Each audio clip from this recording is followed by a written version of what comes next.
वेदों में भी जिसका वर्णन किया गया है, ऐसा प्राचीन व्रत तुम्हें बताता हूँ, तुम एकादशी को श्रवण करो। हे पार्वती, जिस व्रत को करने से तुम्हें मेरा आदर्शन प्राप्त हुआ है, ऐसा व्रत मैं तुम्हें अवश्य बताऊंगा, क्योंकि तुम मेरी प्रेयसी हो। भाद्रपद मास के शुक्ल पक्ष के हस्त नक्षत्र को पढ़ने वाली तृतीया तिथि को यह व्रत करने से स्त्रियां सब प्रकार के पापों से मुक्त हो जाती है। हे पार्वती, तुमने जो पूर्व काल में हिमालय पर्वत पर इस व्रत को किया था, यह वृतांत मैं तुम्हें बताता हूँ। तब पार्वती माता ने पूछा, हे नाथ, मैंने यह व्रत कब क्यों किया था, यह सब मैं आपके मुखारविंद से श्रवण करना चाहती हूँ। इस पर भगवान शिव बोले, हे वरानने, उत्तर दिशा की ओर एक रमणीय पर्वतों में श्रेष्ठ हिमवान नाम का पर्वत है, जो पर्वतों का राजा है। उस पर्वत के आसपास अनेक प्रकार की भूमियां हैं और वहाँ अनेक प्रकार के वृक्ष भी हैं।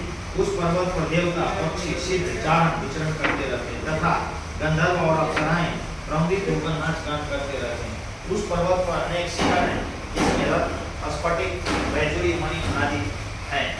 यह पर्वत आकाश को छूता हुआ तथा उसके सभी शिखर को हिमाच्छादित रहते हैं और गंगा की कलकल ध्वनि सदैव गूंजती रहती है। ऐसे रमणीय पर्वत पर तुमने उमा के रूप में वर्षों तक तपस्या किया था। 12 वर्ष तक तुमने ऊर्ध्वमुखी होकर धुएं का सेवन करके 64 वर्ष तक तुमने सूखे पत्ते खाकर व्रत किया। माघ मास में तुमने जल में खड़ी होकर कठोर तप किया। वैशाख की दोपहर में पंचाग्नि तपस्या की। इसी तरह सावन मास में बरसते जल में भीगती हुई भूखी प्यासी रहकर तुमने व्रत किया। तुम्हारे ऐसे तप को देखकर तुम्हारे पिता हिमवान बड़े दुखी हुए और तुम्हारे विवाह की बात विचार करके चिंतित हुए। उसी समय देवर्षि नारद उनके समक्ष उपस्थित हुए। तुम्हारे पिता हिमवान ने अर्घ आसन देकर उनका पूजन किया और वहां उपस्थित होने के कारण पूछा। तब नारद जी ने कहा, हे राजन, मुझे भगवान विष्णु ने आपके पास भेजा है।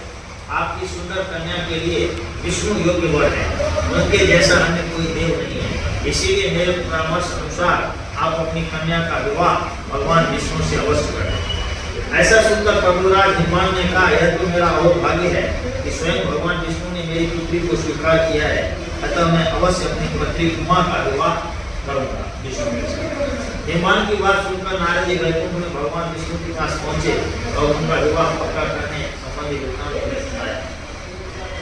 उधर हिमवान ने तुम्हें उमा को विष्णु के साथ विवाह होने की बात बताई। तुम्हें बहुत दुख हुआ और तुम विलाप करने लगे। दुखी होकर तुम अपनी सखी के पास जाकर विलाप करने लगे। तब तुम्हारे प्रिय सखी ने तुम्हारे दुख का कारण पूछा और कहा, तुम्हारी जो इच्छा है वो बताओ, यथाशक्ति में पूरा करने का प्रयास करो। तब तुमने अपनी प्रिय सखी से कहा, हे सखी, मेरी जो अभिलाषा है उसे तुम प्रेमपूर्वक करो। मैं एकमात्र शिव को ही अपना पति बनाना चाहती हूँ, इसमें कुछ भी संदेह नहीं है। लेकिन मेरे इस विचार को पिताजी ने पूरा किया, इसीलिए अब मैं इस शरीर का परित्याग करूँगा। ऐसा सुनकर तुम्हारी प्रिय सखी ने कहा, ऐसा कदापि मत करना। तुम मेरे साथ किसी ऐसे वन में चलो जहाँ तुम्हारे बारे में पिताजी को पता भी न चल सके। इस प्रकार तुम अपनी सहेली के साथ हिमालय की एक गुफा में चलोगे। उधर तुम्हें न पाकर तुम्हारे पिताजी तुम्हें खोजने लगे और दूतों को भी पता लगाने के लिए इधर उधर दौड़ा दिया। फिर उन्होंने मन में